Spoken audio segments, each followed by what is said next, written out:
أكبر الله أكبر الله أكبر لا إله إلا الله الله أكبر الله أكبر ولله الحمد الله أكبر الله أكبر الله أكبر لا إله إلا الله الله أكبر الله أكبر ولله الحمد. السلام علیکم ورحمۃ اللہ وبرکاتہ. نحمده ونصلی علی رسولہ الکریم. اما بعد فاعوذ باللہ من الشیطان الرجیم. بسم اللہ الرحمن الرحیم. رب اشرح لی صدری ویسر لی امری واحلل عقدۃ من لسانی یفقہوا قولی. لو أنزلنا هذا القرآن على جبل لرأيته خاشعا متصدعا من خشية الله وتلك الأمثال نضربها للناس لعلهم يتفكرون. امثال القرآن پروگرام کے سلسلے میں آج ہم اہل کفر اور اہل ایمان کے لیے خواتین کی مثالیں پڑھیں گے. یہ مثالیں سورۃ التحریم کی آیت نمبر 10 سے 12 میں بیان ہوئی ہیں. ارشاد باری تعالیٰ ہے: ضرب الله مثلا للذين كفروا امرأة نوح وامرأة لوط كانتا تحت عبدين من عبادنا صالحين فخانتاهما فلم يغنيا عنهما من الله شيئا وقيل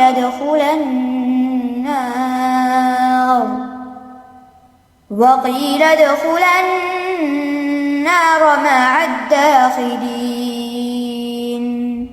وضرب الله مثلا للذين آمنوا امرأة فرعون إذ قالت رب ابن لي عندك بيتا في الجنة ونجني من فرعون وعمله ونجني من القوم الظالمين.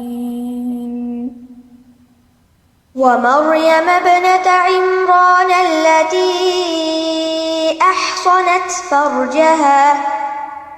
أحصنت فرجها فنفخنا فيه من روحنا وصدقت بكلمات ربها وكتبه وكانت من القانتين. اللہ نے ان لوگوں کے لیے جنہوں نے کفر کیا نوح کی بیوی اور لوط کی بیوی کی ایک مثال بیان کی ہے علیہم السلام. وہ دونوں ہمارے دو نیک بندوں کے ماتحت تھیں تو ان دونوں عورتوں نے ان سے خیانت کی تو وہ دونوں اللہ کے مقابلے میں ان کے کچھ بھی کام نہ آ سکے اور کہہ دیا گیا کہ آگ میں داخل ہونے والوں کے ساتھ تم دونوں بھی داخل ہو جاؤ. اور اللہ نے ان لوگوں کے لیے جو ایمان لائے فرعون کی بیوی کی مثال بیان کی ہے جب اس نے کہا اے میرے رب میرے لیے اپنے پاس جنت میں ایک گھر بنا دے اور مجھے فرعون سے اور اس کے عمل سے نجات دے اور مجھے ظالم قوم سے نجات دے. اور عمران کی بیٹی مریم کی مثال بیان کی جس نے اپنی شرمگاہ کو محفوظ رکھا تو ہم نے اس میں اپنی طرف سے روح پھونک دی اور اس نے اپنے رب کے کلمات اور اس کی کتابوں کی تصدیق کی اور وہ فرما برداروں میں سے تھی. تو یہاں ہم دیکھتے ہیں کہ 4 خواتین کی مثال بیان ہوئی ہے. 2 خواتین نبیوں کی بیویاں تھیں لیکن وہ کافروں کے لیے مثال بن گئیں، اور 2 خواتین، ایک ان میں سے فرعون کی بیوی حضرت آسیہ تھیں اور دوسری مریم ابنت عمران، یہ اہل ایمان کے لیے ایک بہترین مثال قرار پائیں۔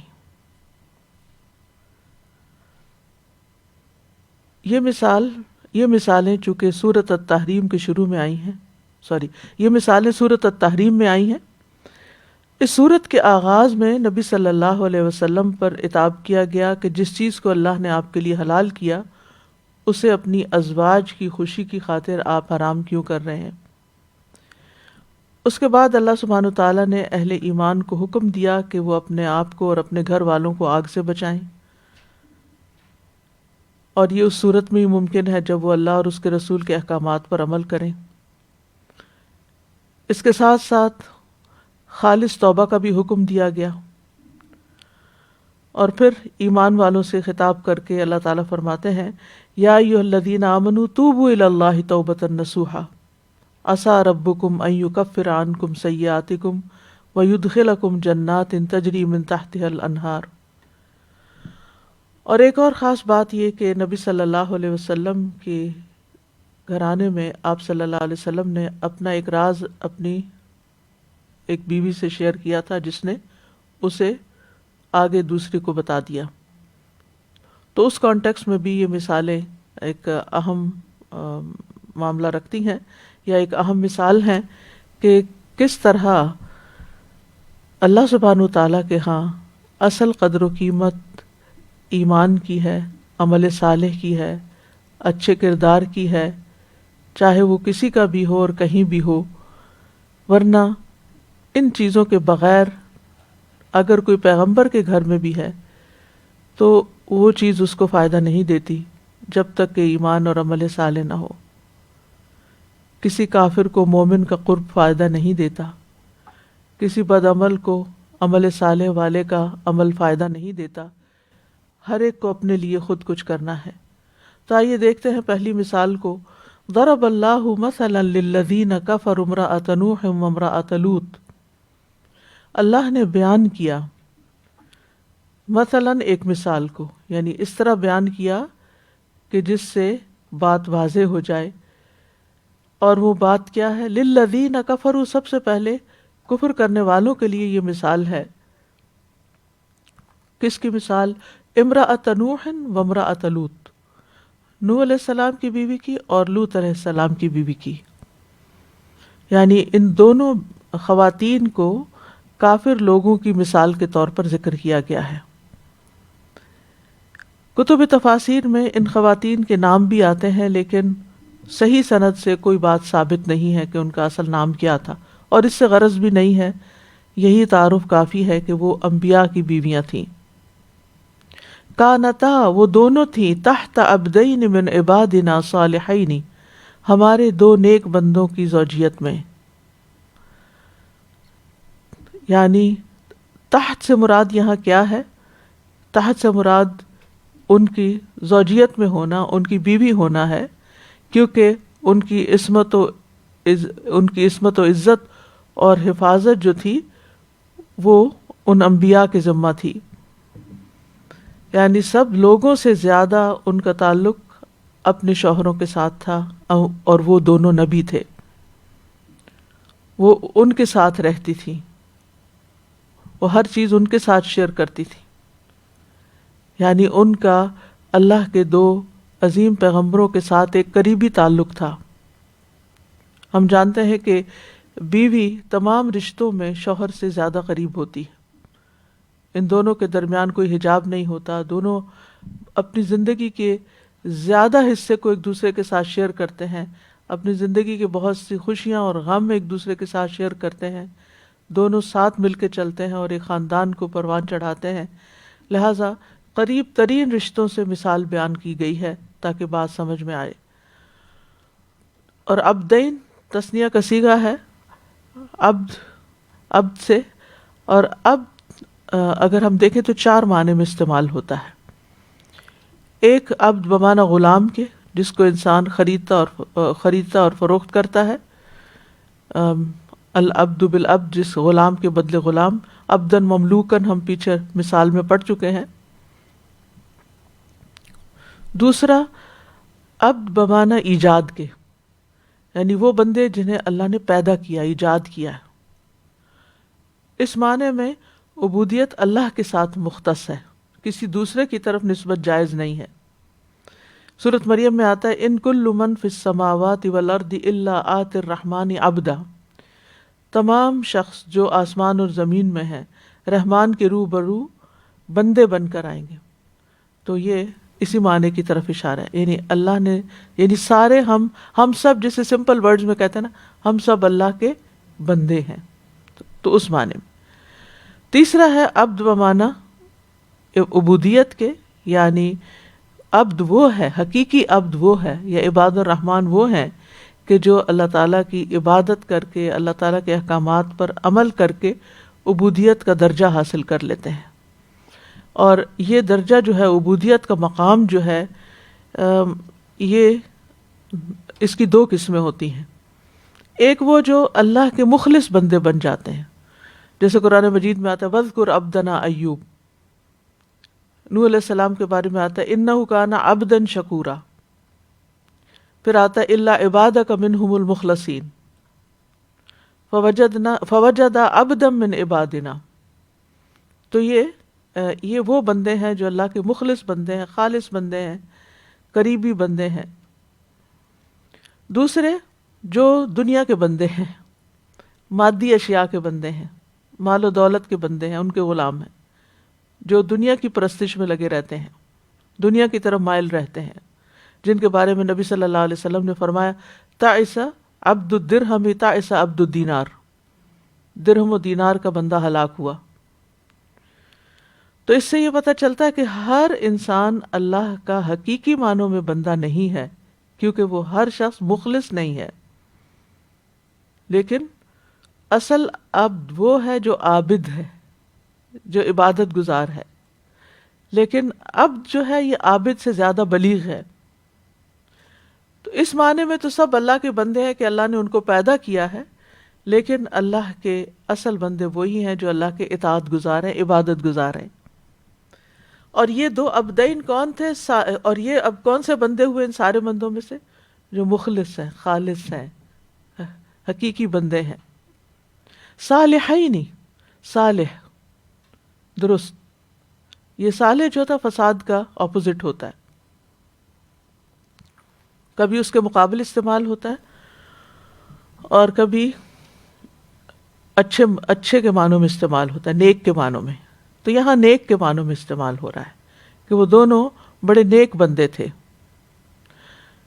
فخانتاہما، تو ان دو عورتوں نے اپنے ان دو شوہروں سے، یعنی حضرت نوح اور حضرت لوط علیہ السلام سے، ان کی بیویوں نے خیانت کی۔ خیانت کا لفظ جو ہے یہ خون سے ہے، یہ امانت اور وفاداری کے الٹ ہے۔ یہ خیانت کیا ہوتی ہے؟ انسان کی اس چیز میں کوتاہی جس کے بارے میں انسان کو امانت دار ٹھہرایا جاتا ہے، یا جس چیز کی اس کو ذمہ داری سونپی جاتی ہے، رسپانسبلٹی دی جاتی ہے، اس رسپانسبلٹی کو پورا نہ کرنا، یہ خیانت کہلاتا ہے۔ اور یہاں کس معنوں میں ہے کہ گھر کی باتیں، گھر کی راز باہر ذکر کرنا، باہر بتانا،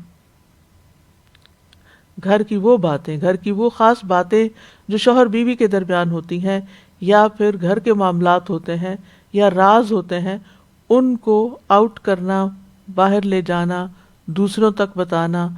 شوہر اور بیوی ایک دوسرے کا پردہ ہیں، اس پردے کو پھاڑنا، یعنی ایک دوسرے کے عیب، خامیاں، کمیاں، کوتاہیاں دوسروں کے سامنے ذکر کرنا۔ اللہ سبحانہ تعالیٰ نے اس معنی کو، یعنی خیانت کو، اپنی ایک آیت میں بہت اچھی طرح واضح کیا ہے۔ یا ایھا الذین آمنوا لا تخونوا اللہ والرسول وتخونوا اماناتکم وانتم تعلمون، اے لوگو جو ایمان لائے ہو، اللہ اور رسول کی خیانت نہ کرو اور نہ اپنی امانتوں میں خیانت کرو، یعنی جو بندوں کی امانتیں تمہارے پاس ہیں یا ذمہ داریاں ہیں، جبکہ تم جانتے ہو۔ اسی طرح خیانت خفیہ طور پر حق کی مخالفت کرنے کے معنوں میں بھی آتا ہے، خفیہ طور پر حق کی مخالفت کرنا۔ اسی لیے خیانت اور نفاق دونوں ہم معنی بھی ہوتے ہیں کبھی، خیانت کا لفظ عہد اور امانت کا پاس نہ کرنے پہ بولا جاتا ہے، اور نفاق دین میں خیانت ہوتی ہے، عقیدے میں خیانت ہوتی ہے، یعنی عہد شکنی کر کے حق کی مخالفت کرنا اور خفیہ طور پر عہد شکنی کرنا۔ تو ان دونوں بیویوں کی خیانت کیا تھی؟ ان کی خیانت گھریلو معاملات میں نہیں تھی، زوجی معاملات میں نہیں تھی، ان دونوں بیویوں کی خیانت مال میں نہیں تھی، عزت و عصمت میں نہیں تھی، شوہر کے جسمانی حق کے معاملے میں نہیں تھی، کیونکہ یہ بات حدیث سے ثابت ہوتی ہے کہ کسی نبی کی کوئی بیوی کبھی بدکاری کی مرتکب نہیں ہوئی، زنا کی مرتکب نہیں ہوئی۔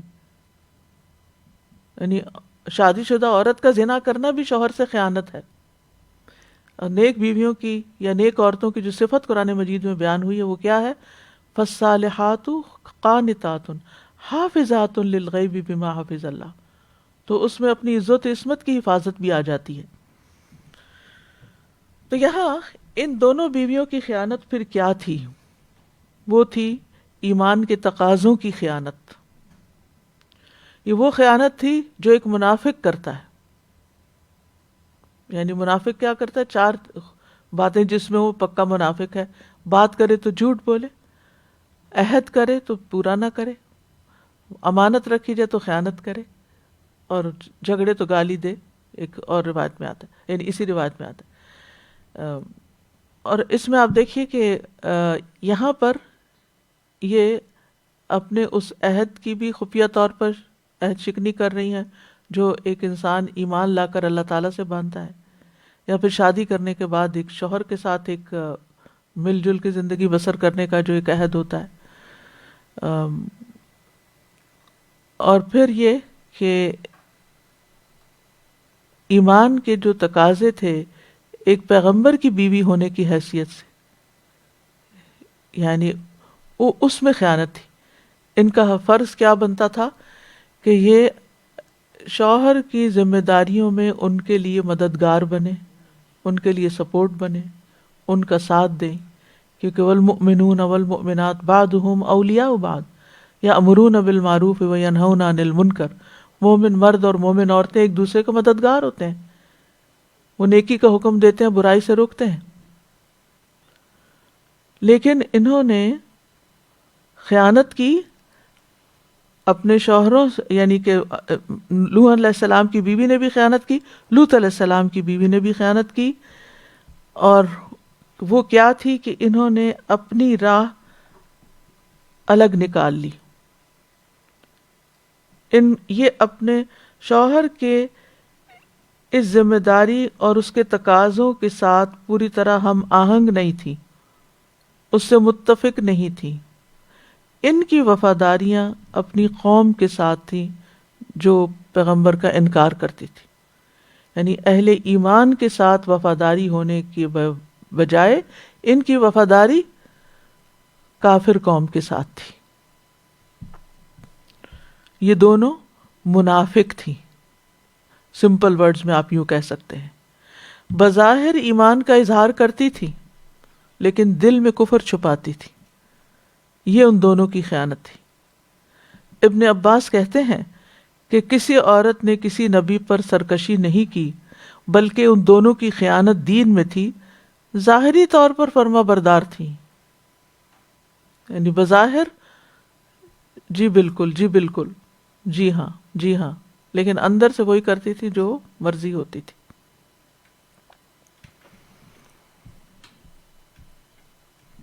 اب وہ اسپیسیفکلی کیا خیانت تھی؟ نوح علیہ السلام کی بیوی کی خیانت یہ تھی کہ وہ لوگوں کو کہتی کہ یہ پیغمبر مجنون ہے، ہی از کریزی مین۔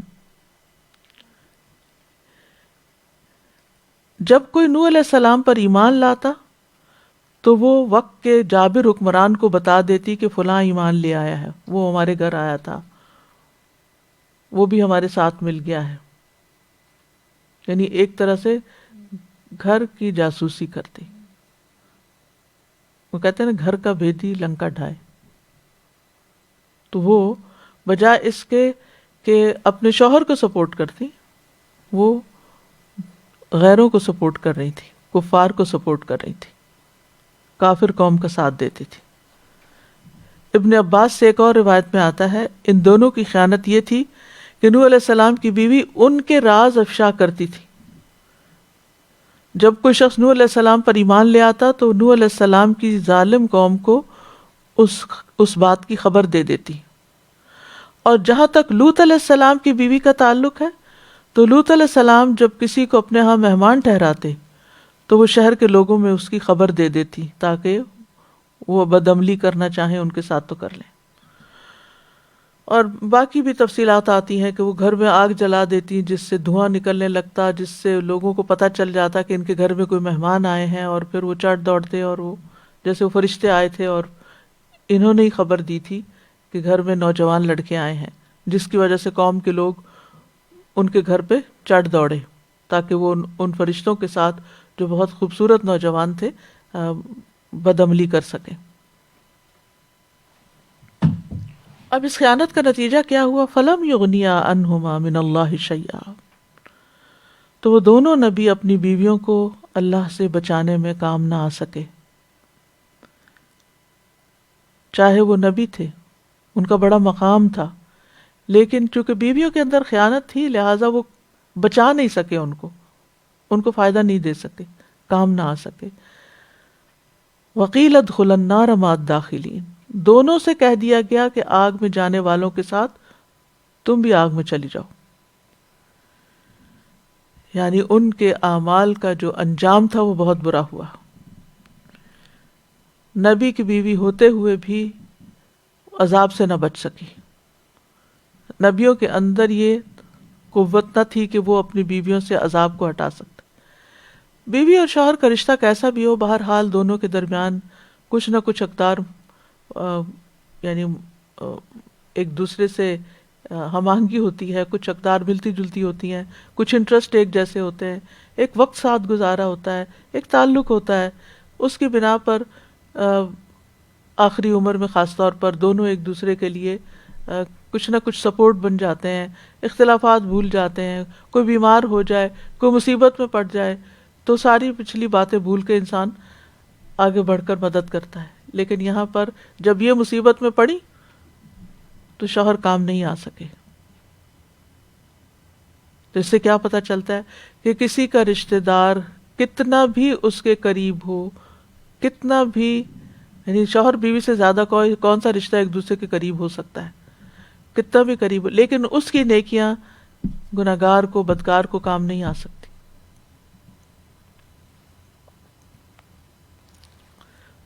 سورۃ ہود میں واضح طور پر لوط علیہ السلام کی بیوی کو قوم کے ساتھ عذاب ملنے کی بات ہمیں پتہ چلتی ہے۔ یعنی یہ جو کہا گیا نا اوپر کہ وقیل ادخل النار مع الداخل، کہہ دیا گیا داخل ہو جاؤ، یعنی قیامت کے دن ہی داخل ہوگی جہنم میں، لیکن دنیا میں جب ان کو موت آئی تو اس وقت ان کو خبر دے دی گئی۔ اور یہ بھی کہا جاتا ہے کہ موت کے وقت ان کو کہا جائے گا، اور اس سے مراد عذاب قبر یا جو موت کے بعد کی آگ ہے، جیسے قوم نوح کو پانی میں غرق کیا گیا تھا لیکن آگ میں ڈال دیا گیا، آل فرعون بھی آگ پہ پیش کی جاتی حالانکہ وہ بھی پانی میں غرق ہوئے تھے۔ تو یہاں ان سے بھی کہہ دیا گیا تم بھی اب آگ میں چلیے، موت کے ساتھ ہی۔ موت ایک بہت تلخ حقیقت ہے جس کو عام طور پر ہم بھولے رہتے ہیں۔ دنیا میں ہمیں کوئی غم ہوتا ہے، دکھ ہوتا ہے، پریشانی ہوتی ہے، ہم ایک دوسرے کی مدد کرتے ہیں، ایک دوسرے کا حال پوچھ لیتے ہیں، ایک دوسرے کو انس فراہم کرتے ہیں، ایک دوسرے کے قریب ہوتے ہیں، سوشلائز کرتے ہیں، تو ہم اپنے وقتی طور پہ غم بھول جاتے ہیں۔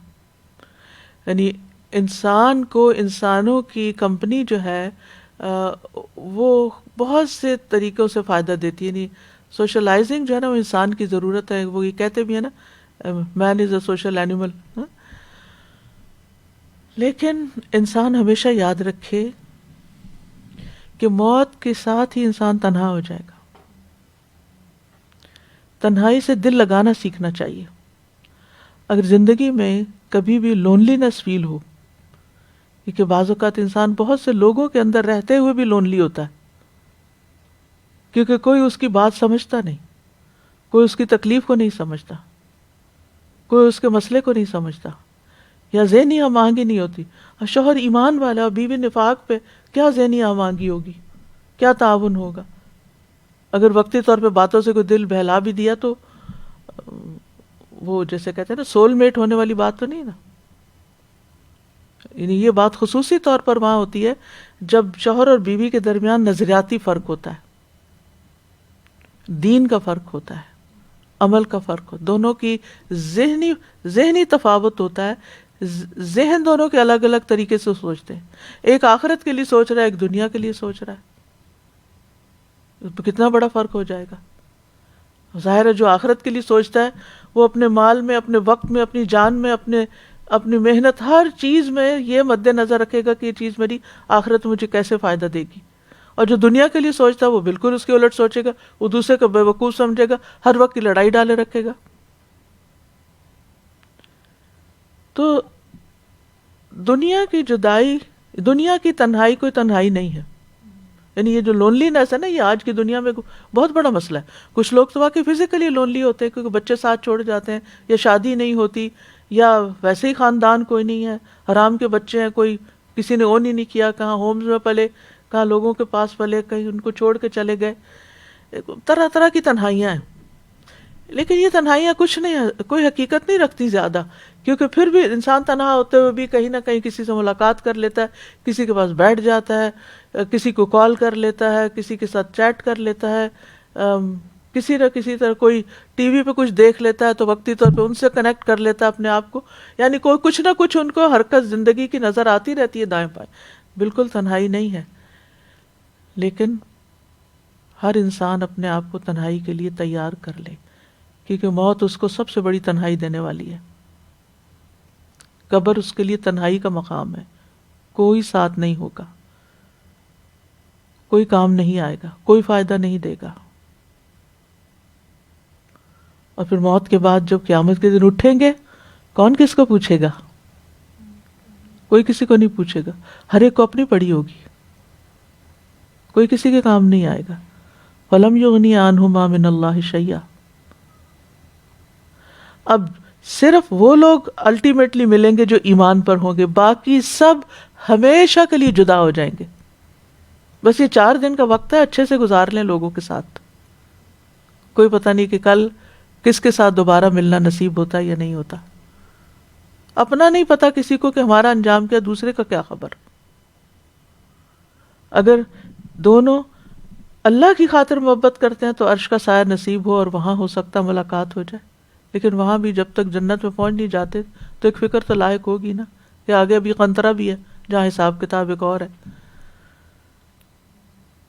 اور اگر دونوں جہنم میں جاتے ہیں تو ہر ایک کو اپنی پڑی، اور اگر ایک جنت میں جاتا اور ایک جہنم میں جاتا تب بھی جدائی. تو یہ رشتے بڑے ہی نازک ہیں. یہ رشتے صرف چند دن کے ہیں، یہاں کے لیے ہی ہیں. آگے ایک طویل تنہائی ہے اور اس کے بعد ملاپ ہے، اور وہ بھی خوش قسمت لوگوں کا ملاپ ہے.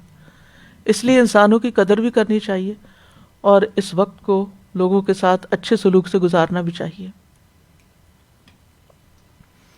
تو بہرحال لوط علیہ السلام کی بیوی کو ان کی قوم کے ساتھ عذاب دیا گیا.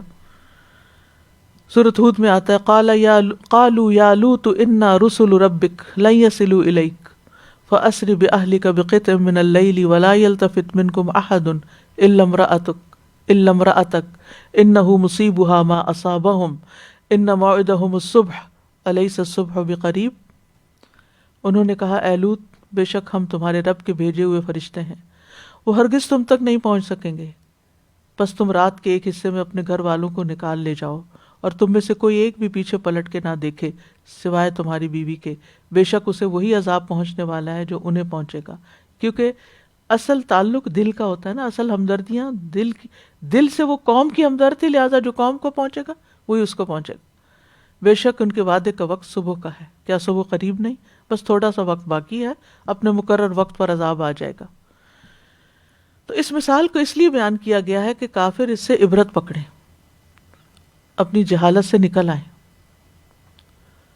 اپنی گمراہی سے نکل آئیں، اور خاص طور پر اس عقیدے سے باز آ جائیں کہ وہ سمجھتے ہیں ان کے بت قیامت کے دن ان کی سفارش کریں گے اور ان کو اللہ سے چھڑا لیں گے.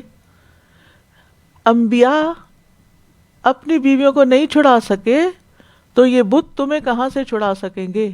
ان کے اندر تو کوئی جان ہی نہیں ہے، ان کے اندر تو کوئی قوت ہی نہیں ہے، یہ تو کسی کام آنے والے نہیں ہیں. اور عمومی طور پر بھی یہ کہ ہر شخص یہ جان لے کہ رشتہ و قرابت جو ہے وہ کسی کے کام نہ آئے گا.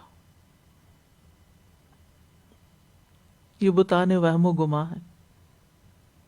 وہ اقبال کا ایک بڑا ہی اچھا شعر ہے جس میں آتا ہے یہ رشتہ و پیوند بتانے وہم و گماں لا الہ الا اللہ،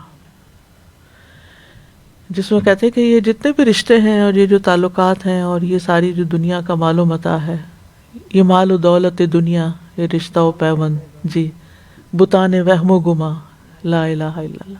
ایک بت تو ان لوگوں کے تھے نا جو انہوں نے بت بنائے ہوئے تھے، اور ایک یہ ہمارے بت ہیں، مال و دولت دنیا اور رشتہ و پیوند. پیوند کا مطلب ہوتا ہے جوڑ لگانے، ان جن کے ساتھ ہم جڑے ہوئے ہیں، جتنے بھی ہمارا سوشل سرکل ہے، یہ دوستی ہے، یہ تعلقات ہیں، یہ بت ہیں. وہم و گماں بس ہمارا خیال ہے کہ یہ ہمارے بڑے فائدے کے ہیں، یہ مال فائدے کا ہے، یہ دوستیاں فائدے کی ہیں، حقیقت ان کی کچھ نہیں. اصل چیز جو کام آنے والی ہے وہ لا الہ الا اللہ ہے. وَضَرَبَ اللَّهُ مَثَلًا لِلَّذِينَ آمَنُوا امْرَأَتَ فِرْعَوْنَ، اور اللہ نے ایک مثال بیان کیا ان لوگوں کے لیے جو ایمان لائے فرعون کی بیوی کی. فرعون کی بیوی آسیہ بنت مزاحم تھی. یہ ایسا نام ہے جو نیکی اور اصلاح میں مشہور ہے، لیکن یہ ایک ایسے ظالم آدمی کے نام کے ساتھ ملا ہوا ہے جو اللہ کی مخلوق میں سب سے زیادہ متکبر اور ظالم و جابر اور فاجر انسان تھا.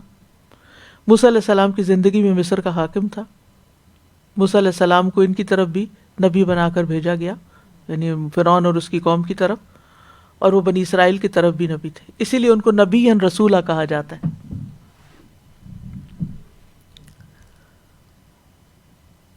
یعنی رسول وہ ہوتا ہے جو کفار کی طرف بھیجا جاتا ہے اور وہ ان کو دعویٰ کا کام کرتا ہے. اس اعتبار سے موسیٰ علیہ السلام رسول ہیں. اور نبی جو ہوتا ہے وہ اپنی قوم کی طرف بھیجا جاتا ہے جو ان کو تعلیم کا کام کرتا ہے. پچھلے رسول کی جو تعلیم چھوڑی ہوئی ہوتی ہے، کتاب ہوتی ہے کچھ، اس کے مطابق وہ تعلیم دیتا ہے. تو موسیٰ علیہ السلام بنی اسرائیل کی طرف نبی تھے اور فرعون کی طرف اور اس کی قوم کی طرف رسول تھے. نبی یا رسول النبی سوری. حضرت آسیہ جو تھی وہ مصر کے محلات میں زندگی بسر کر رہی تھی. فرعون کی تعمیرات تو آپ دیکھتے ہی ہیں، احرام مصر آپ دیکھ لیں یا ان کے باقی سٹیچوز اور جو ان کا اریگیشن کا سسٹم. ابھی میں ایک امیج دیکھ رہی تھی جس میں فرعون کے یعنی کہ مصر کے اندر کی جو نہریں بہتی تھی ان کا پورا ایک جال بچھا ہوا جس پر اس کو بڑا فخر تھا. تو ابھی اس کو نکالا گیا، یعنی دیکھا گیا کہ وہ کیا تھا. تو اتنے بڑی بظاہر دنیاوی اعتبار سے ایک بڑی مملکت کے ایک بڑے ظالم جابر بادشاہ کی بیوی جو خوشحالی میں اور نعمتوں میں زندگی بسر کر رہی تھی، لیکن جس وقت اللہ نے ایمان دے دیا تو اس کے سامنے یہ نعمتیں کوئی حیثیت نہیں رکھتی تھی. اور یہ حقیقت ہے، جس دل میں جنت سما جائے، اسی لیے انہوں نے مانگا تو کیا مانگا، رب ابن لی عندک بیتا فی الجنہ. تو جس دل میں ایمان آ جاتا ہے اس دل میں دنیا کی کوئی دولت کوئی اہمیت نہیں رکھتی. میں کسی کے بارے میں سن رہی تھی کہ کسی سلف صالح میں سے کوئی اپنے بیٹے کو نصیحت کرتا ہے کہ بیٹا تم نے قرآن حفظ کر لیا ہے، اگر دنیا کا کوئی امیر ترین شخص بھی تمہارے سامنے آ جائے اور تم اس پہ رشک کرنے لگو تو تم نے اپنے اس اعزاز کی قدر نہیں کی. تمہارے پاس تمہارے سینے کے اندر جو دولت ہے وہ ساری دنیا کی دولت سے زیادہ ہے.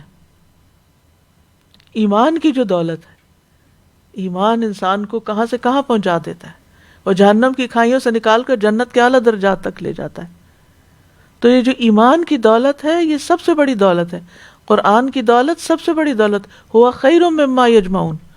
اس لیے کبھی بھی انسان کو دنیا کے حقیر حطام پر کوڑا کرکٹ کے اوپر رونا نہیں چاہیے کہ میرے پاس یہ نہیں ہے وہ نہیں، اور انسان حسرت کرے ان چیزوں پر جو دوسروں کے پاس ہم سے زیادہ ہیں.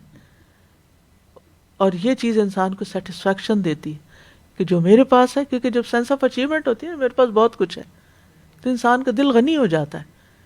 پھر اس کے اندر وہ یہ احساس کمتری نہیں رہتا، انفیریورٹی کمپلیکس نہیں رہتا کہ ہائے میں بیچارہ، سیلف پٹی کا شکار نہیں ہوتا. کہتے ہیں بیچارہ کیوں، اللہ نے مجھے ایمان کی دولت دی، دین کی سمجھ دی، میرے پاس بہت بڑی دولت ہے. اور باقی نعمتوں پہ بھی اگر انسان غور کرے تو بہت کچھ ہے انسان کے پاس. تو ہمارے ایمان والوں کے لیے، ان ایمان والوں کو مثال دی جا رہی ہے کہ تم دیکھو ایمان کتنی بڑی دولت ہے. آسیہ علیہ السلام کو دیکھو، اور پھر آپ دیکھیے کہ للذین آمنوا، سب مرد عورتیں چھوٹے بڑے سب کے لیے ایک مثال. عام طور پر عورت کو حقیر سمجھا جاتا ہے نا، لیکن ایک عورت بھی جب ایمان لے آتی ہے تو اس کا مقام بہت بڑا ہو جاتا ہے. اور ایک عورت بھی، اس سے یہ بات بھی پتہ چلتی ہے کہ ایک عورت بھی سب کے لیے رول ماڈل ہو سکتی ہے، اپنے ایمان کی وجہ سے، اپنے دین کی وجہ سے، اپنی قربانیوں کی وجہ سے. یہاں پر ان کی جو قربانی ہے حضرت آسیہ کی، کہ اتنی نعمتیں اور اتنا دنیاوی اتنی لگژری اور یہ سب کچھ چھوڑ کر ایمان قبول کر لینا اور اس کو اہمیت دینا کوئی معمولی بات نہیں ہے. عام طور پر ہم دین کی طرف کیوں نہیں آتے کہ ہماری دنیا چھٹے گی، ہماری جاب چھٹ جائے گی، ہمارا اسٹیٹس چلا جائے گا، ہماری لوگوں کی نظروں میں پھر ہم کوئی امپورٹنٹ نہیں رہیں گے. اگر ہم ان جیسا ڈریس اپ نہیں ہوں، ان جیسے لائف سٹائل اختیار نہیں کریں تو پھر ہمارے کو پوچھے گا نہیں، ہم سے کوئی رشتہ نہیں کرے گا، ہم سے کوئی تعلق قائم نہیں کرے. ڈزنٹ میٹر، کوئی بات نہیں، اسی میں خیر ہوگی. کئی دفعہ جب مائیں ذکر کرتی ہیں نا کہ سب کچھ اچھا تھا بس لڑکی کے حجاب کی وجہ سے رشتہ نہیں ہوا، تو میں کہتی اسی میں خیر تھی. پتہ نہیں اگر رشتہ ہو جاتا تو کس کس مصیبت سے گزرتی. آپ شکر کریں اگر نہیں ہوا، اللہ نے جہاں لکھا ہے وہاں ہو جائے گا. تو بعض اوقات انسان کو دین کی وجہ سے، ایمان کی وجہ سے کوئی امتحان بھی آ جاتا ہے، کوئی آزمائش بھی آ جاتی ہے. دنیاوی اعتبار سے لوگ اس کو تھوڑا حقیر بھی سمجھ، خاندان میں بعض اوقات لوگ اس کو اہمیت نہیں دیتے. آپ دیکھیں نا جب فیملی گیدرنگز ہوتی ہیں تو سبھی نے محسوس کیا ہوگا کہ عموماً ان لوگوں کی بڑی آہ و بھگت چاہ قدر ہوتی ہے جو مال کے اعتبار سے، اسٹیٹس کے اعتبار سے ذرا اوپر ہوتے ہیں. سب ان کے آگے پیچھے ہو رہے ہوتے ہیں، سب ان کے لیے دوڑ دوڑ کے جا رہے ہوتے ہیں. لیکن جو بیچارے نہیں، جو دنیا کے حساب سے اگر کم ہے لیکن دین میں آگے ہیں، تو عموماً ان کو اگنور کر دیا جاتا ہے. یہ ان کو کیا پتا، یہ کیا حیثیت، ان سے کیا فائدہ. حالانکہ اگر آپ ان کے پاس بیٹھے تو آپ کو وہ دولت مل جائے جو آپ کو دونوں جہانوں کے لیے کافی ہو جائے. تو بہت خوبصورت مثال ہے ایمان والوں کے لیے اور سارے ایمان والوں کے لیے کہ دیکھو زمین پہ سب سے سرکش انسان کی بیوی کا ایمان کیسا تھا اور کتنا بڑا تھا، اور اس نے مانگا تو کیا مانگا. فرعون کی سرکشی مانی ہوئی ہے. اللہ سبحانہ و تعالیٰ گواہی دیتے ہیں وَإِنَّ فِرْعَوْنَ لَعَالٍ فِي الْأَرْضِ وَإِنَّهُ لَمِنَ الْمُسْرِفِينَ، کہ فرعون یقیناً زمین میں سرکش ہے اور حد سے گزرنے والوں میں سے ہے. اور یہ بھی اللہ تعالیٰ نے فرمایا وَمَا أَمْرُ فِرْعَوْنَ بِرَشِيدٍ، فرعون کا حکم ہرگز کسی طرح درست نہ تھا، بالکل غلط راستے پر تھا. اب جب یہ ایمان لے آئی اور مشکلات کا سامنا کرنا پڑا تو اللہ سے جنت مانگ لی اور اللہ کا قرب مانگ لیا.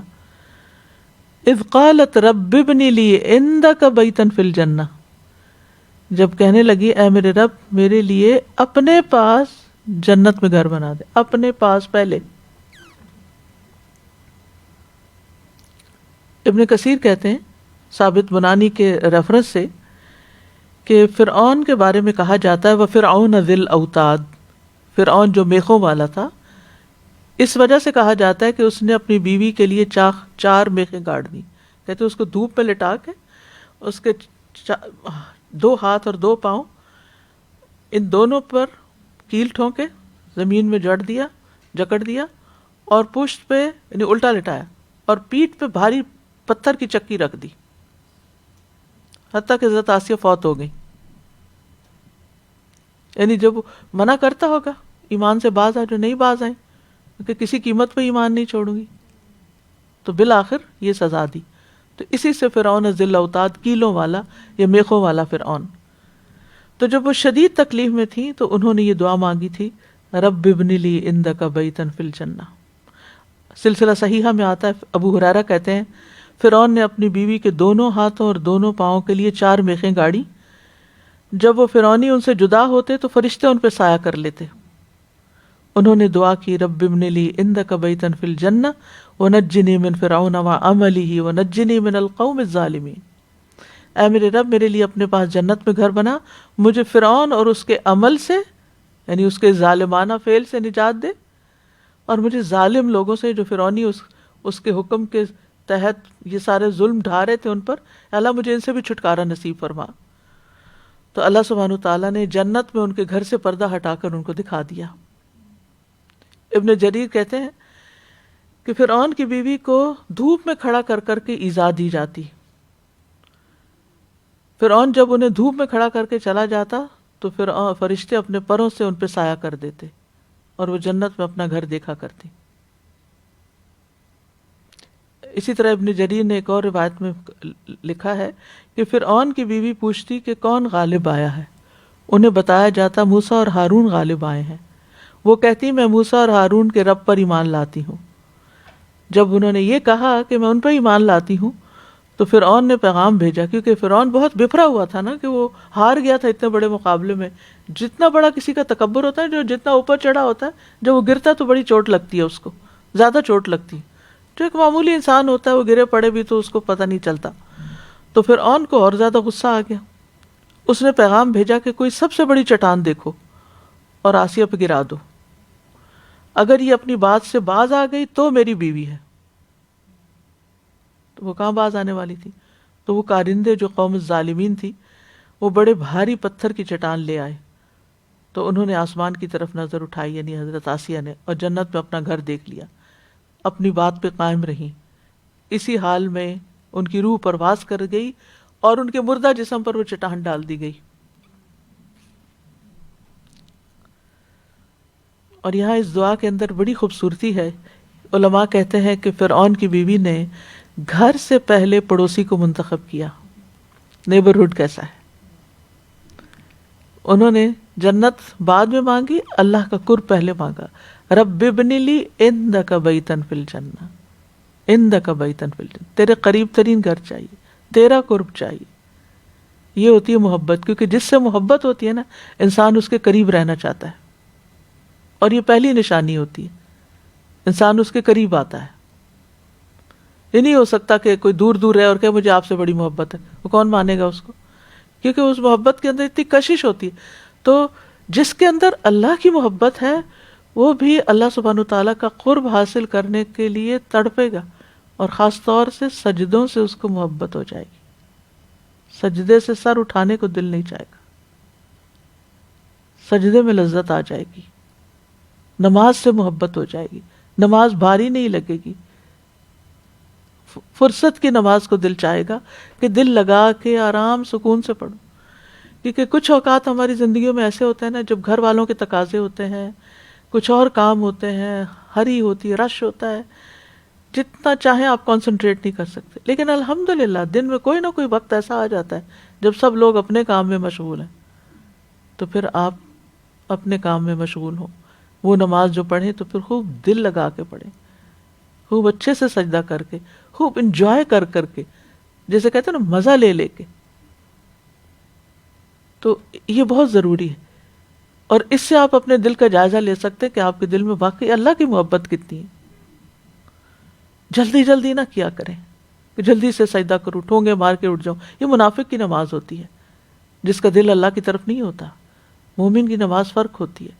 ٹھیک ہے، اس کا یہ مطلب نہیں کہ گھر والے بھوکے بیٹھے ہیں، وہ انتظار کر رہے ہیں، افطار کے ٹیبل پہ بیٹھے ہیں اور آپ لمبے سجدے کر رہے ہیں اور آپ لمبے لمبے نوافل. اس وقت نہیں، ابھی نوافل کا وقت آگے آ رہا ہے. جب سارے کھا پی کے اپنے اپنے کام میں لگ جائیں گے تو پھر اب آپ کے پاس بھی ٹائم ہے. فَإِذَا فَرَغْتَ فَانْصَبْ وَإِلَىٰ رَبِّكَ فَارْغَب. تو فارغ ہونے کی عبادت اور ہے اور مصروفیت کی عبادت اور ہے. جب آپ کے اوپر لوگوں کی ذمہ داریاں بہت ہوتی ہیں تو اس وقت آپ آگے پیچھے بھی کر لیتے ہیں. فرض پڑھ لیے، سنت تھوڑی ٹھہر کے پڑھ لی، جیسے نبی صلی اللہ علیہ وسلم سے بھی ثابت ہے یہ بات.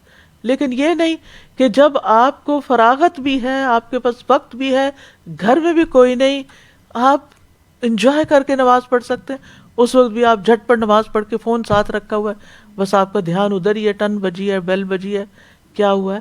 یہ محبت نہیں ہے، یہ ہم اپنے آپ کو دھوکہ دے رہے ہیں. پھر ہمیں محبت ہے اپنے اس سوشل سرکل سے جس کے ساتھ ہم ہر وقت ان ٹچ رہتے ہیں، واٹس ایپ کے تھرو یا سیل کے تھرو. تو ہم سب کو اپنے دل کا جائزہ لینا چاہیے کہ کیسی محبت ہے، کیا قرب چاہتے ہیں اللہ کا. کیونکہ وسجد واقترب ہے. دنیا میں اگر قرب ملتا ہے اللہ کا تو سجدے میں ملتا ہے، اور پھر قرآن کے پڑھنے میں ملتا ہے. تو پھر قرآن کی تلاوت سے کتنی محبت ہے.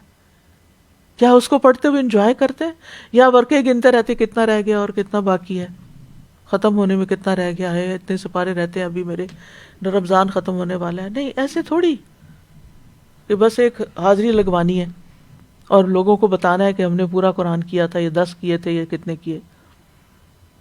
انجوائے کریں، کیونکہ محبت میں ایک خوشی ہوتی ہے، محبت میں ایک لذت ہوتی ہے. جو کام محبت سے کیا جاتا ہے اس کی اپنی ایک خوبصورتی ہوتی ہے. تو ہم اس میں دیکھ سکتے ہیں کہ ہماری عبادتوں میں، قرآن کے ساتھ ہمارے تعلق میں، ہمارے سجدوں میں کتنی خوبصورتی ہے، کتنی خوشی ہے. پھر وہ کہتی ہیں ایک چیز مانگی اور ایک چیز سے نجات مانگی، وہ مل جائے، رب کا قرب مل جائے اور فرعون سے نجات مل جائے. وَنَجِّنِي مِن فِرْعَوْنَ وَعَمَلِهِ، کہ مجھے فرعون سے اور اس کی سزا سے نجات دے دے، یا مجھے اس بات سے نجات دے دے کہ میں ان کے طریقے پہ عمل کروں جس کی طرف یہ مجھے بلا رہے ہیں. کیونکہ وہ کہتے تھے ہمارے دین پہ لوٹ آؤ. یعنی فرعون کا عمل کیا تھا؟ کفر تھا، تکبر تھا. مجھے یہ عمل نہیں چاہیے، میں اس کا ساتھ اس میں نہیں دے سکتی. اس سے کیا پتہ چلتا ہے کہ لا طاعۃ لمخلوق فی معصیۃ الخالق. چاہے شوہر ہو، مخلوق کی اطاعت میں خالق کی نافرمانی نہیں کی جا سکتی، اللہ کو ناراض نہیں کیا جا سکتا. وَنَجِّنِي مِن فِرْعَوْنَ وَعَمَلِهِ. تو یہ دعا جو ہے بڑی ہی بے مثال دعا ہے، بڑی جامع دعا ہے کہ کس طرح جب ایمان دل میں راسخ ہو جاتا ہے تو ایک مومن عورت کی زبان سے کیسے الفاظ نکلتے ہیں. دنیا کی دولت پہ لات مار کے اور بڑے بادشاہ کو چھوڑ، یعنی کہ دنیا کے بادشاہ کو چھوڑ کر حقیقی بادشاہ کی طرف رغبت کرتی ہیں. تو جس عورت کا ایمان بلند ہوتا ہے اس کی سوچ کی پرواز بھی بڑی بلند ہوتی ہے. وہ چھوٹی چھوٹی چیزوں پہ، حقیر چیزوں پہ نہیں وہ ریجھ جاتی ہے اور اس کے پیچھے نہیں اپنی جان کو ہوتی. اس کا ویژن بلند ہوتا ہے، اس کی سوچ بلند ہوتی ہے، اس کے خواب بڑے بلند ہوتے ہیں. اور یہاں اسلام ایک عورت کو اپنے ایمان میں گرو کرنے، اپنے عمل میں آگے بڑھنے میں اس کو آزادی دیتا ہے. اس کا ایمان شوہر کے ایمان کے تحت نہیں ہے، اس کا عمل شوہر کے عمل کے تحت نہیں ہے.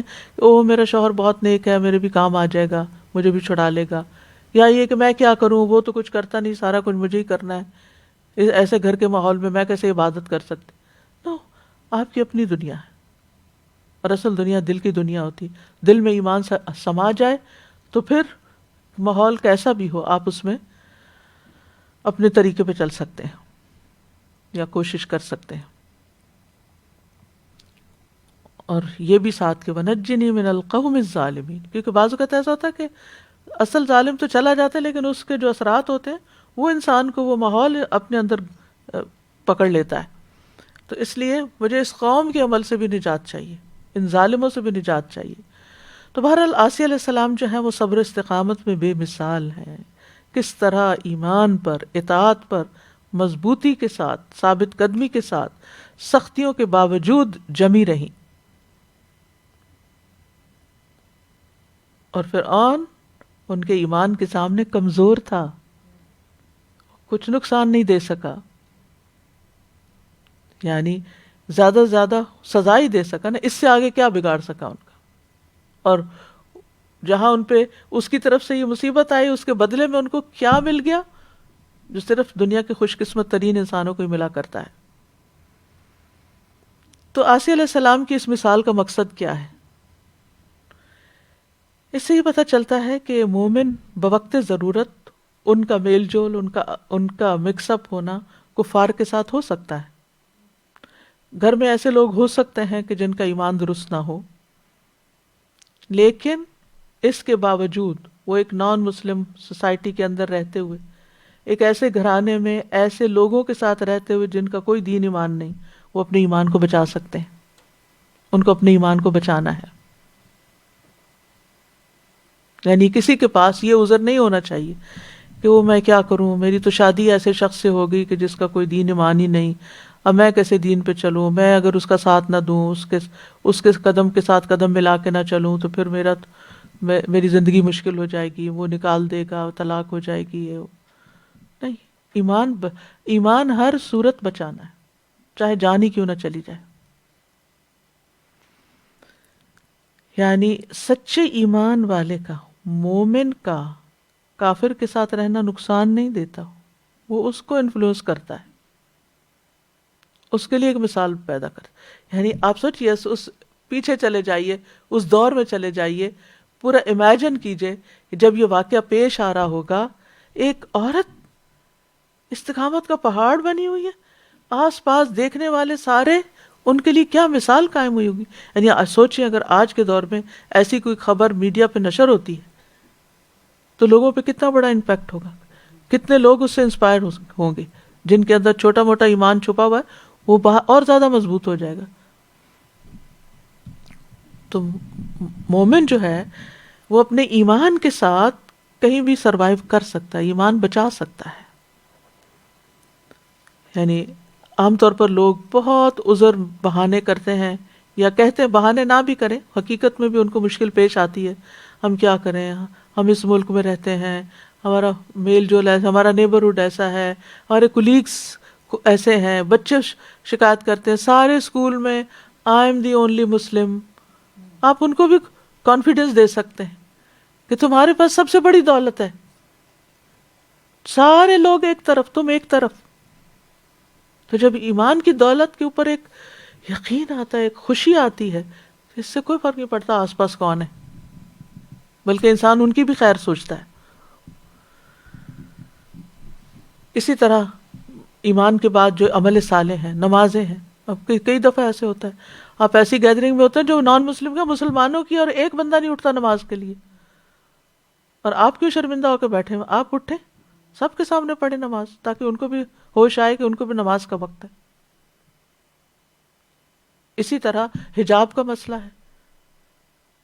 بعض اوقات بیٹیاں کہتی ہیں ہمارے اسکول میں کوئی لڑکی بھی حجاب نہیں، مسلم لڑکیاں بھی حجاب نہیں کرتی، میں ہی کیوں کروں؟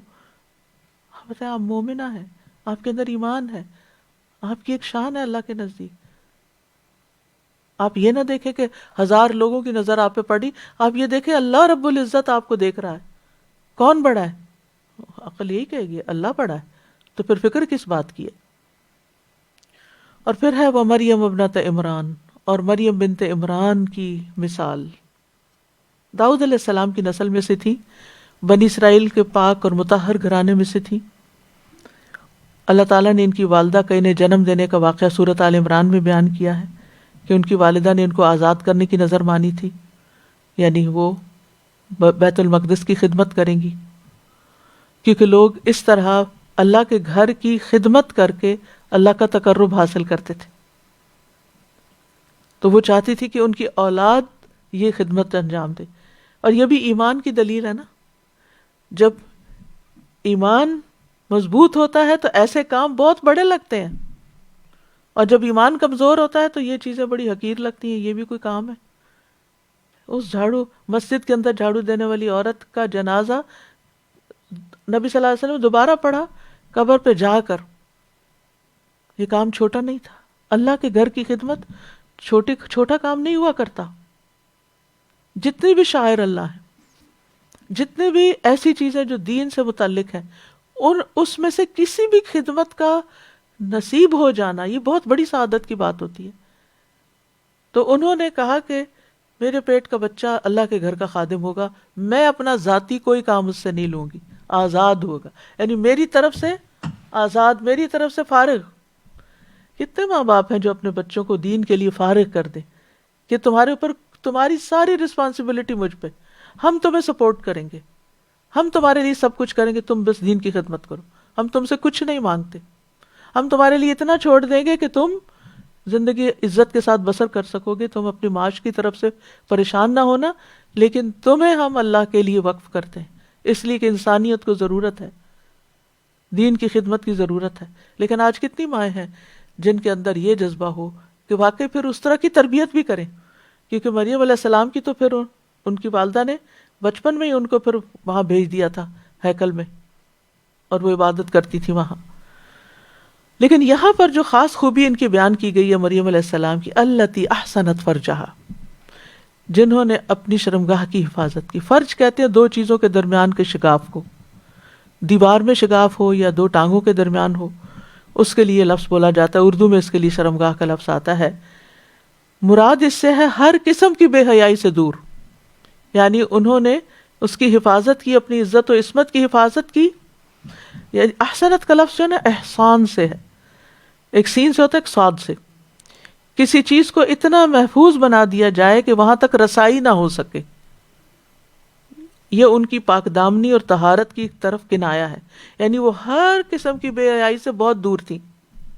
فنفخنا فیہ من روحنا، تو ہم نے اس میں اپنی روح میں سے پھونکا، یعنی جبریل کے واسطے سے اللہ تعالیٰ نے جبریل کو انسانی شکل میں بھیجا کہ وہ ان کے گریبان پر پھونک مارے، تو وہ پھونک جو تھی پھر وہ سرات کر گئی حمل کی جگہ پر، انہوں نے حضرت عیسیٰ کا حمل ٹھہر گیا۔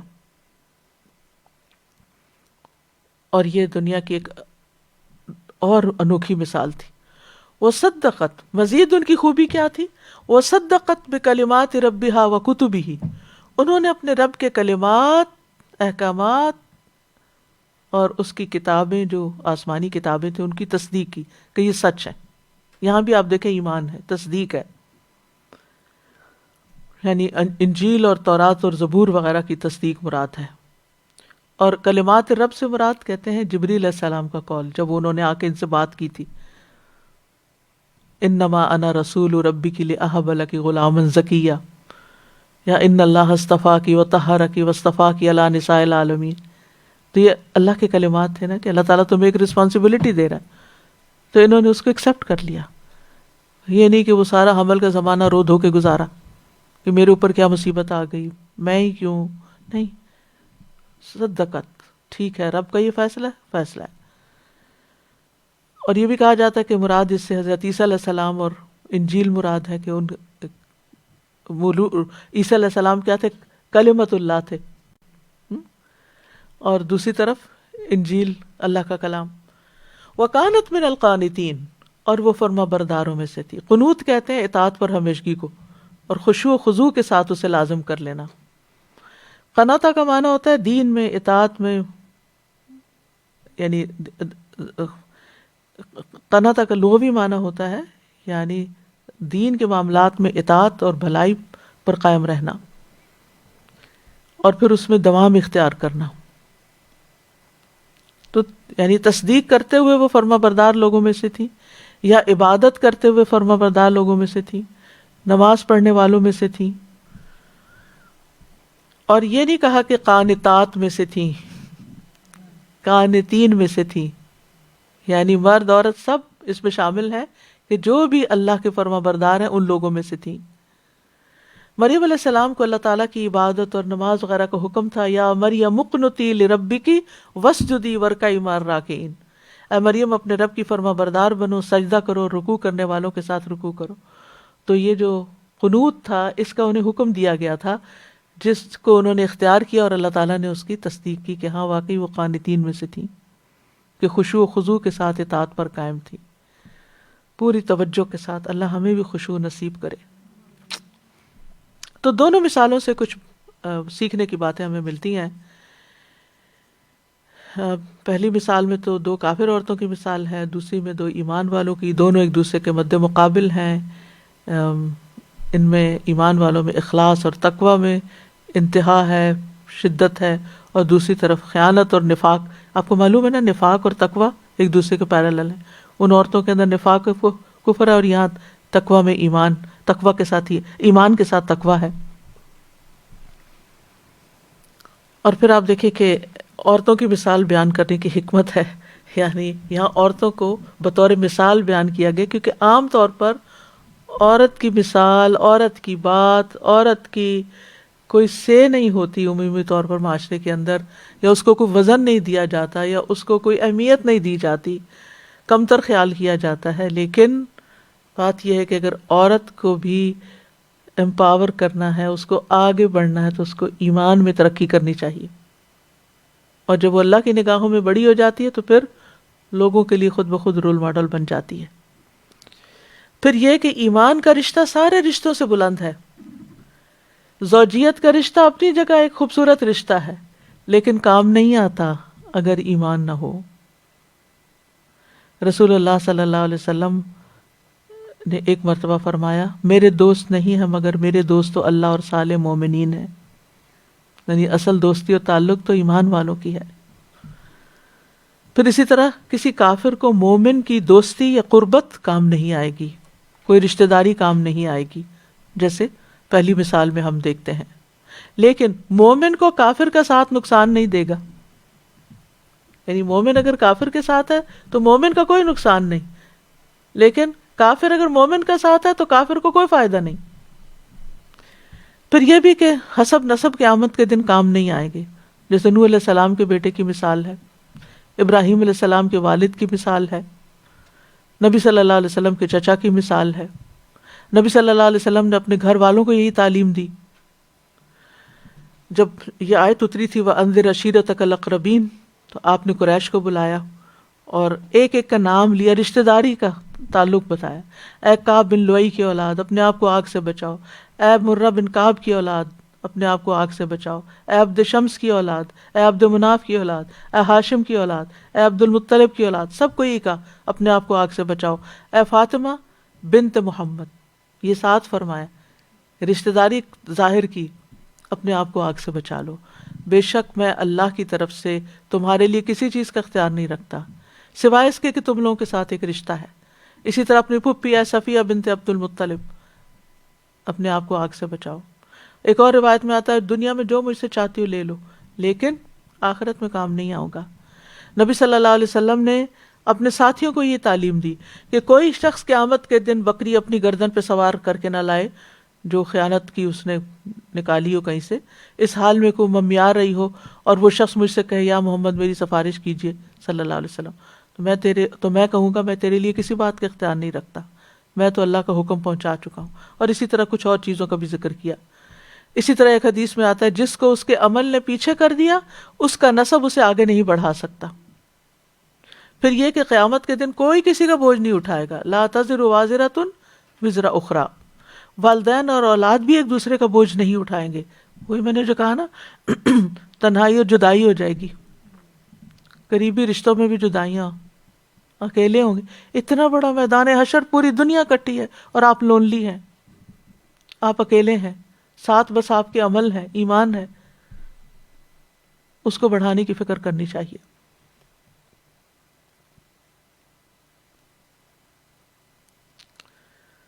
رشتہ دار ایک دوسرے سے دور بھاگیں گے جیسے سورۃ ابسہ میں آتا ہے. پھر یہ کہ ہر انسان اپنے عمل کا خود ذمہ دار ہوگا. وَأَلَّيْسَ لِلْإِنسَانِ إِلَّا مَا سَعَىٰ وَأَنَّ سَعْيَهُ سَوْفَ يُرَىٰ ثُمَّ يُجْزَاهُ الْجَزَاءَ الْأَوْفَىٰ. ہر نفس اپنے عمل کا خود ہی بدلہ پائے گا، اپنی کمائی کے مطابق بدلہ پائے گا. كُلُّ امْرِئٍ بِمَا كَسَبَ رَهِينٌ، ہر ایک کو اسی کے مطابق بدلہ ملے گا جو کوشش کر کے آیا. لا ظلم اليوم، آج کوئی ظلم نہیں ہوگا. کسی شخص کے عمل کا سوال دوسرے سے نہیں کیا جائے گا کہ اب یہ بتاؤ کہ اس نے یہ کیوں کیا. باپ سے بیٹے کے بارے میں، بیٹے سے باپ کے بارے میں نہیں پوچھا جائے گا. نیک مومن جو ہیں ان کو قیامت کے دن ملا دیا جائے گا، جنت میں ملا دیا جائے گا. فرشتوں کی دعا بھی یہی ہے، ربنا وادخلہم فی جنات عدن التی وعدتہم ومن صلح من آبائہم وازواجہم وذریاتہم. اے ہمارے رب، انہیں ہمیشہ رہائش والی جنتوں میں داخل کر جن کا تو نے ان سے وعدہ کیا، اور ان کو بھی جو ان کے باپ دادوں اور بیویوں اور اولاد میں سے اس لائق ہیں. وہاں جا کر ملاقات ہوگی اور وہ ہمیشہ کی دائمی ابدی ملاقات اور ساتھ ہوگا. وہ اصل خوشی کے دن ہے کہ جہاں کوئی جدائی نہیں. دنیا میں تو ہمیشہ اکٹھے رہ ہی نہیں سکتے. اور پھر یہ کہ نیک لوگ نیک لوگوں کے ساتھ ہوں گے. فَأُولَٰئِكَ مَعَ الَّذِينَ أَنْعَمَ اللَّهُ عَلَيْهِم مِّنَ النَّبِيِّينَ وَالصِّدِّيقِينَ وَالشُّهَدَاءِ وَالصَّالِحِينَ وَحَسُنَ أُولَٰئِكَ رَفِيقًا. انسان دنیا میں جس سے محبت کرتا ہے قیامت کے دن اس کے ساتھ ہوگا. المرء مع من احب. قیامت کے دن نیک لوگوں کی صحبت فائدہ دے گی. امام مالک سے کسی نے پوچھا مجھے ایسا عمل بتا دیں جو مجھے جنت میں داخل کر دے. فرمایا نیک لوگوں سے محبت کرو، صالحین سے محبت کرو. ہو سکتا ہے اللہ تعالیٰ ان میں سے کسی کے دل کو جھانکے اور اس میں تمہارا نام لکھا ہو، یعنی وہ تم سے محبت کرتے ہوں، اور اللہ تمہیں بخش دے اور جنت میں داخل فرما دے. پھر اسی طرح عمدہ اخلاق والے نبی صلی اللہ علیہ وسلم کے ساتھ ہوں گے. فرائض پورے کرنے والے صدیقین اور شہداء کے ساتھ ہوں گے. امانت داری اور سچائی انبیاء اور صدیقین کے ساتھ کا موجب ہوگی. رسول اللہ صلی اللہ علیہ وسلم نے فرمایا صادق امین مسلمان تاجر قیامت کے دن انبیاء صدیقین اور شہداء کے ساتھ ہوگا. پھر دو کامل خواتین آسیہ علیہ السلام اور مریم علیہ السلام کی مثال بیان ہوئی ہے. کہا جاتا ہے حدیث میں آتا ہے کہ مردوں میں بہت سے کامل گزرے ہیں لیکن عورتوں میں سے کامل صرف دو ہیں. یہ صحیح بخاری کی روایت ہے. وہ مریم بنت عمران اور فرعون کی بیوی آسیہ باکمال ہیں. اس کے بعد ایک اور حدیث میں حضرت خدیجہ حضرت فاطمہ کا ذکر بھی ہے, ایک اور حدیث میں حضرت عائشہ کا ذکر بھی ہے, لیکن ان خواتین کا اپنا مقام ہے. اور کمال سے کیا مراد ہے یہاں؟ کامل ہونا, کامل ہونے سے پرفیکٹ ہونا, یعنی کہ ہر لحاظ سے کوئی مطلب, یہ مطلب نہیں کہ کوئی کمی ہوگی نہیں, مطلب یہ ہے کہ نیکی, تقوی, اچھی عادات, اچھی عبادات, اچھے اخلاق میں انتہا پر ہوں گے, اٹ موسٹ کوشش کرنے والے. پھر آپ دیکھیے کہ جنتی عورتوں میں سے ایک مرتبہ نبی صلی اللہ علیہ وسلم نے زمین پہ 4 لکیریں کھینچی, تو آپ نے فرمایا تمہیں معلوم ہے یہ 4 چیزیں کیا ہیں؟ تو لوگوں نے کہا اللہ اور اس کا رسول ہی بہتر جانتے. فرمایا اہل جنت کی 4 عورتوں میں سے یہ سب سے افضل ہوں گی, خدیجہ بنت خویلد, فاطمہ رضی اللہ عنہ, مریم بنت عمران, آسیہ بنت مزاحم, جنت کی عورتوں کی سردار. آسیہ علیہ السلام کا کردار جو ہے یہ شادی شدہ عورتوں کے لیے ایک مثال ہے کہ شادی کے بعد انسان اپنے دین کو نہ بیچے, دین پر کمپرومائز نہ کرے, دنیا کی رنگینیوں میں نہ کھو جائے. کیونکہ ہوتا یہ ہے کہ اگر شوہر سے محبت ہو, بچوں سے محبت ہو, تو انسان اپنا دین ایمان پیچھے چھوڑ کے پھر ہر وہ کام کرنے پہ تیار ہو جاتا ہے جو وہ چاہتے ہیں, جس سے وہ خوش ہوتے ہیں, اور ان کے ماتھے پہ بل اور ان کی تھوڑی سی بھی بے رخی اور ان کی تھوڑی سی بھی ناراضگی بہت ہرٹ کرتی ہے. اور پھر انسان کہتا ہے کہ چلو چھوڑو, کیا جھگڑا گھر میں ڈالنا, جو یہ چاہتے ہیں وہی کرو, اور یہ بھول جاتا ہے کہ اللہ کو ناراض کر کے یہ نہیں ہو سکتا. اور پھر یہ کہ ایمان لانے کے بعد آزمائشیں آتی ہیں, جتنا بڑا کسی کا ایمان ہوتا ہے اتنی بڑی آزمائش ہوتی ہے, لہٰذا ان میں ثابت قدم رہنا ضروری ہوتا ہے. موت تک اسلام کی حالت میں رہنا ہے. وَلَا تَمُوتُنَّ إِلَّا وَأَنْتُمْ مُسْلِمُونَ, موت تک اللہ کے ساتھ کسی کو شریک نہیں ٹھہرانا, تب جنت میں داخلہ ہوگا. کسی صورت شرک نہیں کرنا, خواہ جان کو خطرہ ہو. پھر یہ کہ جو آزمائش آتی ہے اس پر انسان جب صبر کرتا ہے تو انسان کے لیے اجر ہے. آزمائش آنا ضروری ہے لیکن آزمائش پر صبر بڑا ضروری ہے. اللہ تعالیٰ انسان کو خیر اور شر دونوں طرح آزماتا ہے, اچھے حالات بھی ہوتے ہیں اور تکلیف دہ بھی ہوتے ہیں, اور جو جتنا نیک ہوتا ہے اس پر اتنی سخت آزمائش ہوتی ہے, اور جو جتنا صبر کرتا ہے اس کا ایمان اتنا ہی اونچا جاتا ہے. صبر ایمان کی افضل ترین حالت ہے. اور بے صبرا پن جہنمی عورتوں کی صفت ہے. رسول اللہ صلی اللہ علیہ وسلم نے فرمایا بے شک فساق جہنمی ہے. پوچھا گیا اللہ کے رسول فساق کون ہے؟ آپ نے فرمایا عورتیں. ایک آدمی نے کہا کیا وہ ہماری مائیں بہنیں نہیں ہیں, ہماری مائیں بہنیں اور بیویاں نہیں ہیں؟ فرمایا کیوں نہیں, لیکن جب ان کو نعمتیں ملتی ہیں تو شکر نہیں کرتی, اور جب آزمایا جاتا ہے تو صبر نہیں کرتی. تو یہ بہت ہی غور و فکر کی اور کانشیس رہنے کی بات ہے.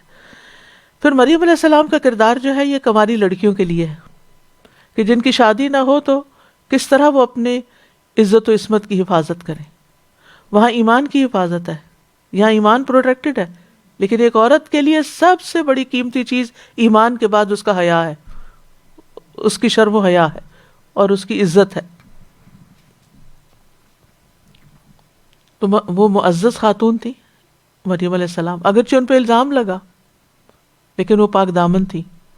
انہوں نے اپنی شرمگاہ کی حفاظت کی تھی، کسی ایسی چیز میں ملوث نہیں تھی کہ جس پر ان کو متہم کر دیا گیا. انہوں نے اپنی عزت کی حفاظت کی تھی، اپنے رب کی اطاعت کی تھی، وہ فرما بردار لوگوں میں سے تھی. قرآن مجید میں 34 بار ان کا نام لیا گیا ہے. ان کے نام پر مکمل ایک سورت ہے. وہ دنیا کی تمام عورتوں میں سے بہترین قرار پائیں. ان کا واقعہ قرآن مجید میں بیان کرنے کا حکم دیا گیا. وَاذْكُرْ فِي الْكِتَابِ مریم، یعنی قرآن کریم میں مریم علیہ السلام کا ذکر کیجئے. واحد خاتون ہے جن کا نام لیا گیا قرآن کے اندر. ان کو تمام جہان کی عورتوں پر چنا گیا. وَاصْطَفَاكِ عَلَىٰ نِسَاءِ الْعَالَمِينَ. ان کی پیدائش بھی، یعنی یہ پیدائش سے پہلے ہی ان کی والدہ ایک بہت نیک خاتون تھی اور انہوں نے ان کو اللہ کے راستے پر لگانے کا، یعنی ام مریم جو تھی، یا حنہ بنت فاقوز نام بتایا جاتا ہے، جو عمران کی بیوی تھی، وہ بہت نیک خاتون تھی. اور انہوں نے ان کی پیدائش سے پہلے ہی ان کو اور ان کی اولاد کو شیطان سے بچانے کے لیے اللہ کی پناہ میں دیا تھا. کتنی سینسیبل خاتون تھی. آج کتنی لڑکیوں کو یہ پتا ہے کہ بچہ پیدا ہو تو اس کو اللہ کی حفاظت میں بھی دینا ہے. اللہ تعالیٰ نے اس خاتون کی، حنہ بنت فاقوس کی نظر قبول کی اور مریم علیہ السلام کو عزت بخشی، اپنے دین کے کام کے لیے چنا. ان کو اور ان کی والدہ کو نشانی بنایا، یعنی عیسیٰ علیہ السلام اور ان کی والدہ کو نشانی بھی بنایا گیا. وہ اللہ کی نشانیوں میں سے ایک نشانی. کل میں نے آیات پہ بات کی تھی نا، ایک کائنات کی نشانیاں ہیں، ایک قرآن کی آیات ہیں، اور ایک لوگوں میں سے بھی کچھ نشانیاں ہوتی ہیں. حضرت مریم اور حضرت عیسیٰ علیہ السلام نشانی ہے. وَجَعَلْنَا ابْنَ مَرْيَمَ وَأُمَّهُ آیَةً. ٹھیک ہے. اللہ تعالیٰ ان کو بے موسمی رزق دیتا تھا، جو ان کے میریکل یا کیا کہنا چاہیے کرامات تھی. میریکل تو نبیوں کا ہوتا ہے نا، تو کرامت. زکریا علیہ السلام جب ان کے پاس جاتے تو پوچھتے یہ کہاں سے، تو کہتی یہ اللہ کی طرف سے ہے. یعنی دنیا میں دکھا دیا اللہ نے کہ وہ ایک اسپیشل خاتون ہے. ان کی خاص صفت جو شرمگاہ کی حفاظت ہے، تو یہ تمام ایمان والوں کے لیے، اور اسی لیے ان کو رول ماڈل بھی بنایا گیا. جنتی لوگوں کی صفت سورۃ مومنون میں بتائی گئی. والذین هم لفروجہم حافظون. نیک عورتوں کی صفت ہے حافظات للغیب بما حفظ اللہ. پھر خاص طور پر نگاہوں اور شرمگاہ کی حفاظت کا ذکر قرآن مجید میں آتا ہے. وَقُلْ لِلْمُؤْمِنَاتِ يَغْضُضْنَ مِنْ أَبْصَارِهِنَّ وَيَحْفَظْنَ فُرُوجَهُنَّ. آپ مومن عورتوں سے کہہ دیجئے نگاہیں نیچی رکھیں، شرمگاہوں کی حفاظت کریں، اپنے نفس کی بھی حفاظت کریں. شوہر کی عدم موجودگی میں مال اور ذات کی حفاظت. اور ایسے لوگوں کے لیے خوشخبری ہے. سورۃ الاحزاب میں آتا ہے والحافظین فروجہم والحافظات، آخر میں آتا ہے اعد اللہ لہم مغفرۃ واجرا عظیما، کہ اللہ نے ان کے لیے مغفرت اور بہت بڑا اجر رکھا ہے. جنت کی ضمانت دی ہے جو شرمگاہ کی حفاظت کرے، زنا سے پرہیز کرے، ننگا ہونے سے پرہیز کرے. جنت کے 8 دروازوں سے داخلے کی ضمانت ہے. جو عورت 5 وقت کی نماز پڑھتی ہو، رمضان کے روزے رکھتی ہو، اپنی شرمگاہ کی حفاظت کرتی ہو، اپنے شوہر کی اطاعت کرتی ہو، اس سے کہا جائے گا جنت کے جس دروازے سے چاہو داخل ہو جاؤ. ان کی دوسری صفت کیا تھی؟ رب کی فرما بردار اور اطاعت گزار تھی. تو مومن عورتیں ایسی ہی ہوتی ہیں. ان المسلمین والمسلمات والمؤمنین والمؤمنات والقانتین والقانتات والصادقین والصادقات والصابرین والصابرات والخاشعین والخاشعات والمتصدقین والمتصدقات والصائمین والصائمات والحافظین فروجہم والحافظات. یعنی یہ سارے احکام صرف مردوں کے لیے نہیں، عورتیں بھی ساتھ ساتھ ہیں کہ وہ بھی فرائض کی حفاظت کرتی ہیں.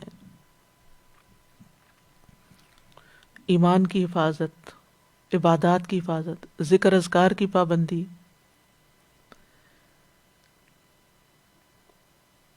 رسول اللہ صلی اللہ علیہ وسلم نے خاص طور پر خواتین سے جو مہاجرات میں سے تھی فرمایا تم تسبیح، تحلیل اور تقدیس پڑھتی رہا کرو اور انگلیوں کے پوروں پر گنا کرو. پور یہ ہوتے ہیں اوپر. قیامت کے دن اسے سوال کیا جائے گا، پھر غافل نہ ہونا کیونکہ اس سے تم اسباب رحمت کو بھول جاؤ گی. یعنی یہ تسبیحات رحمت لاتی ہیں اللہ کی.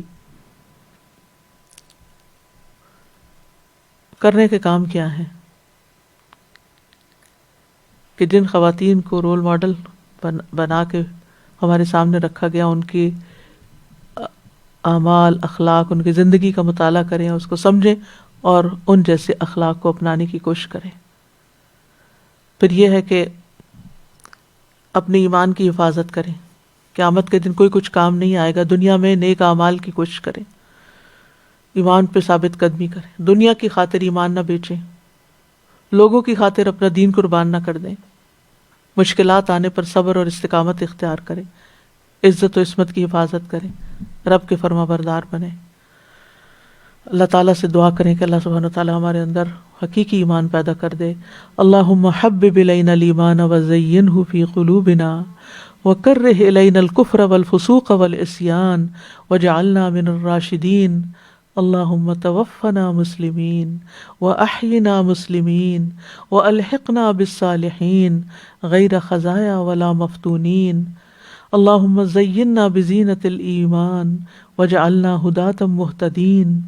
اللہم انی اسألک ایمانا لا یرتد ونعیما لا ینفد ومرافقۃ محمد صلی اللہ علیہ وسلم فی اعلی جنۃ الخلد. ربنا فاغفر لنا ذنوبنا وکفر عنا سیئاتنا وتوفنا مع الابرار. رب هب لی حکما والحقنی بالصالحین. فاطر السماوات والارض انت ولی فی الدنیا والآخرہ توفنی مسلما والحقنی بالصالحین. اللہم یسر لی جلیسا صالحا. رب ابنی لی عندک بیتا فی الجنہ. رب ابن لی عندک بیتا فی الجنہ. اللہم انی اسألک الجنۃ واعوذ بک من النار. اللہم انی اسألک الجنۃ وما قرب الیہا من قول او عمل واعوذ بک من النار وما قرب الیہا من قول او عمل. ربنا تقبل منا. یا اللہ تمام بیماروں کو صحت دے. یا اللہ اس کووڈ کی بیماری کو جلد ہم سب سے دور کر دے. ہمارے خوف کو امن سے بدل دے.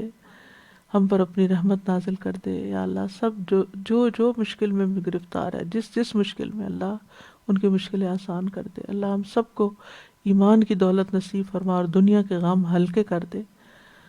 ربنا تقبل منا.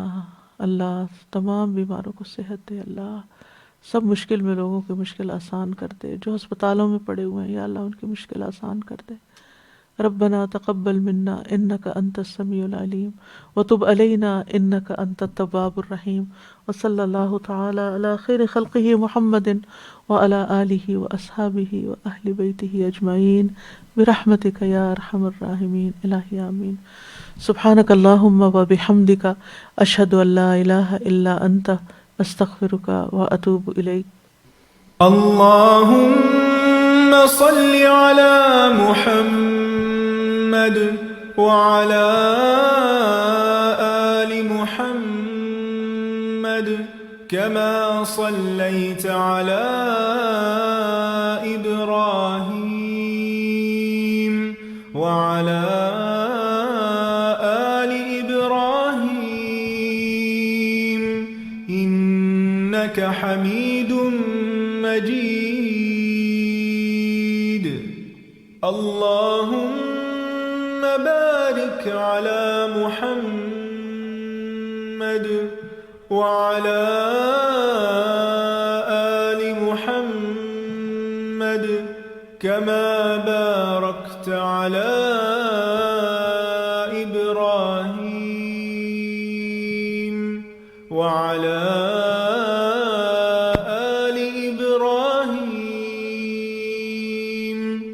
إنك حميد مجيد.